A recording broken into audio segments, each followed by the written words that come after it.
Go. Hello, everyone. I'm Jen, also known as Saint Ginger, and I decided that it would be a good idea to do some conversations about the songs on the album with different individuals who I've known over the years who have also had either a music background or some kind of background.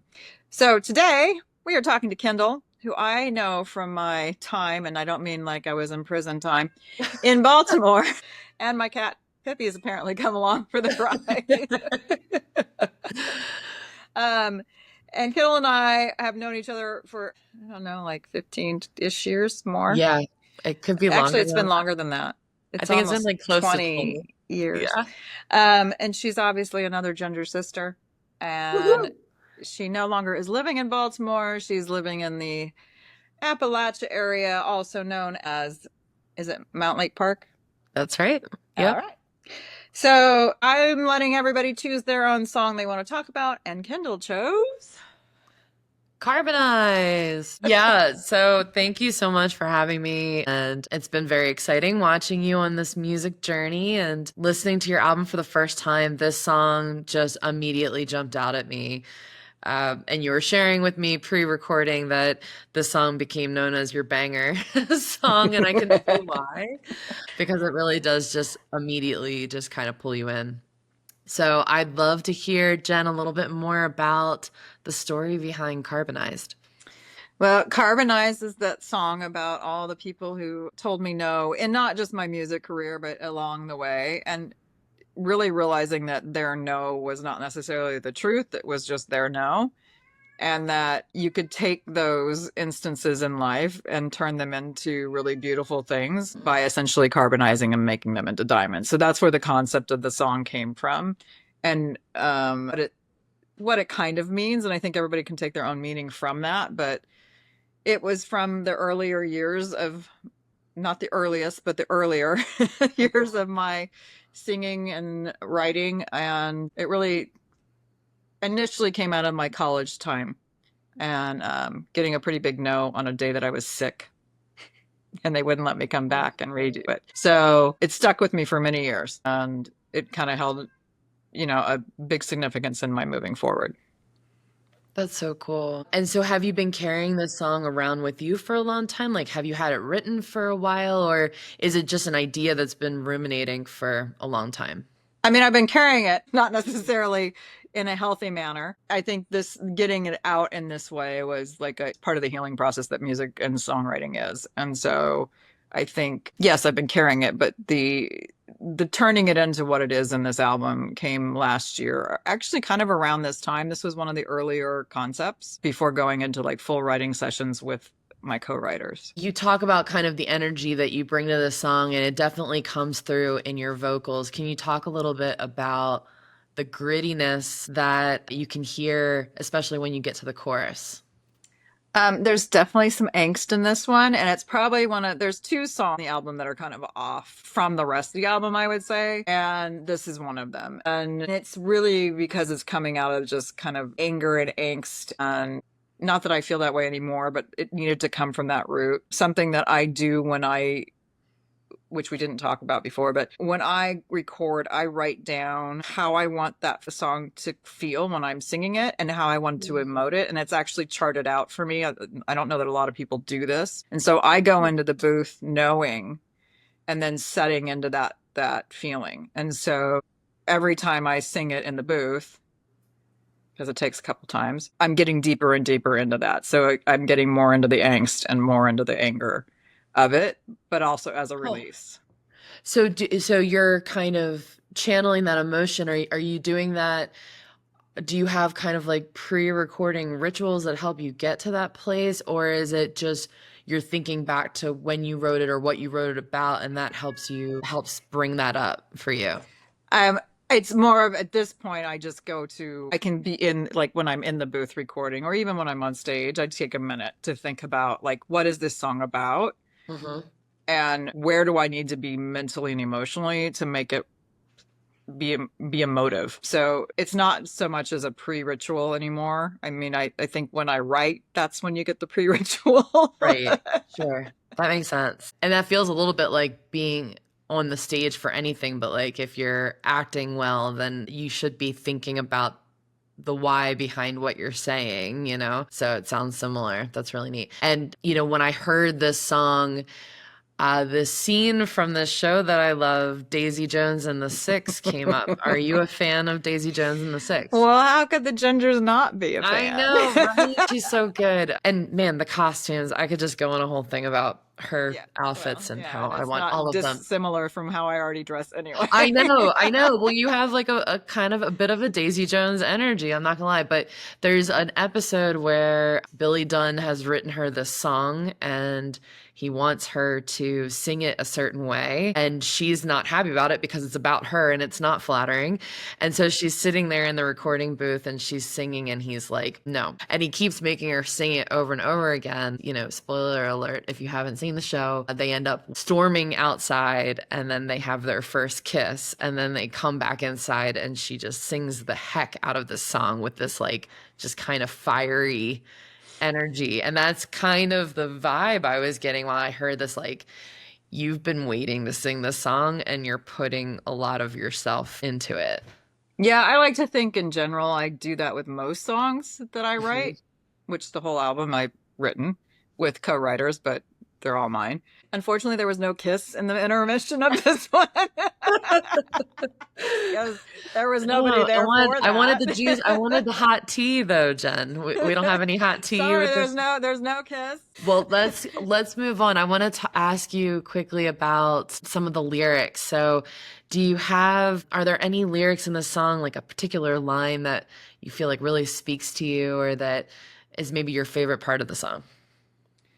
I mean, this song, you and I talked about this. It is a mouthful, and it took me a lot because there are so many lyrics within the timing of this song. It actually was harder to get into the motion of it. But the chorus, because that's where it's a little more room, that's when I Mhm. get to really feel it. And so, I mean, I love the chorus and what we did with it. I think I had come in with Carbonized as the general idea, and that you were turning it into diamonds. And that was the idea of like you taking all the nasty of life and making it beautiful and shiny and sparkly for you, Mhm. which I hate that whole terminology of beautifully. It sounds like, but you know what Right. I'm saying. Um, so But it's I done really under love, immense amount of pressure, right? right. Like diamonds are formed under pressure. It's not formed under like sunshine and flowers No. and easy peasy. It has to be done under intense circumstances. I mean, I think for me, the best line is the last line, which is when we take what's now I'll show you what's left and Mhm. say, now I'll show you what's next. Because it was this whole like, okay, this is where we're going in life. So get on board or don't. It's so like unapologetic. And I love the diamond straight across my chest. And I just, you know, we're both visual people. Sometimes I'll hear lyrics and I can just immediately picture it. And there's this like delicate softness to that line, which I think is just like a really nice juxtaposition with how forceful the song is. And maybe that's why it stuck out to me as being unexpected, because you're like, you hear the song and you're thinking like all the lyrics are going to be kind of in your face. And then that's just like a very soft image in my mind. I love that. And I think, the idea is that it's not necessarily blatantly out there, Yeah. but that there's a softening that's happened and also this glimmer that's happened that is how I move through my days. And that's not necessarily for everybody. Yeah, right. It's for me. And um yeah, I mean, like I love the idea of like a video depiction of this where there's actually like a bustier or like a diamond style bra that's like peeking through but not necessarily blatantly out there, although there is a part of the song where you just want to be like rip it off and show it, but maybe that's like the last time you do the chorus. And there's the redhead coming out. And there's the red coming out. So like I think I have one more question for you. If you had a young woman who was kind of maybe not like a kid, but somebody who is kind of at the beginning of her adulthood listening to this song, and maybe she hasn't heard a lot of yet, like maybe she's kind of at the beginning of where she's gonna inevitably start hearing some no's. Do you have a piece of advice for that young woman listening to Carbonized? I love this question. I mean, my advice in my years of wisdom, can't fully see the quote marks, wisdom, is to get that information now that like you're going to get no's.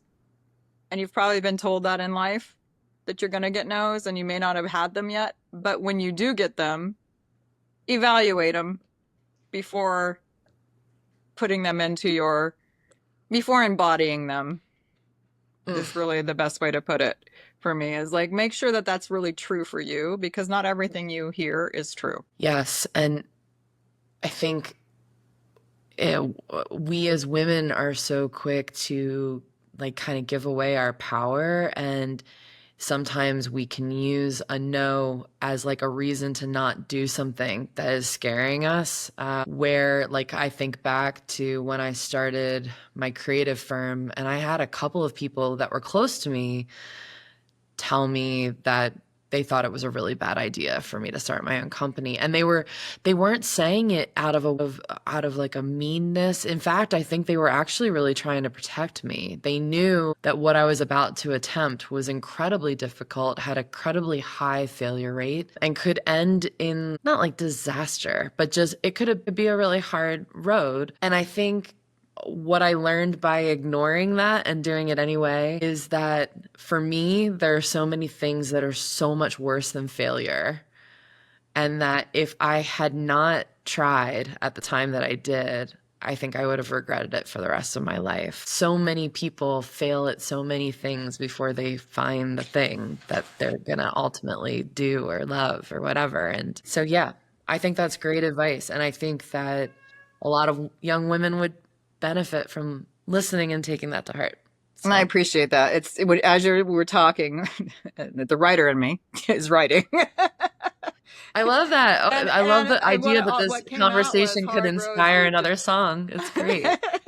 Hard roads lead to beautiful journeys. Like you can't become who you're going to become. You can, but you're not going to become, in the word the way that gets used now, by sitting back and letting life go by. And sometimes it takes years to get to the point where you're willing to step forward. But the beauty of it taking years is then there's a lot to work with when you start sitting down to write. Well, the most interesting people are the people that have been through some really hard things, like that adversity makes us way more interesting. And have evolved from it. Right. Using that, using those hardships if you keep doing it. Evolve and grow. You're right. That's definitely part of it. But I always feel like the people that just kind of sail through life tend to be the least interesting, because it's just character building, Challenges are character building. So yeah, and it's always curious what's really going on behind the sailing through life, because is it really sailing or is it just giving up? Which is a whole other conversation. That could be a whole other conversation. And now we could go down a lot of rabbit holes with this, but I think people don't want to listen to us this long. Probably not. But thank you for talking me through the song, and I wish you all the best. And it's been nice getting to catch up with my ginger sister. Thanks, darling, so much for doing this. I think this will be a really fun lead into what's coming with these. And thanks for picking this song. I love that this is the one you picked, because it's very indicative of you. Yay. Because you're a little bass player soul. Yes, that drive. It's got such a nice driving beat, and it's got just some good bass in there. I can just imagine just rocking out. Hopefully I'll get to see you perform it in person one day, and I'll be in the audience dancing around. That's the plan someday. All right, Kendall, thank you so much for doing this today and talking about Carbonized with me. And I look forward to what's coming next. Me too. Bye.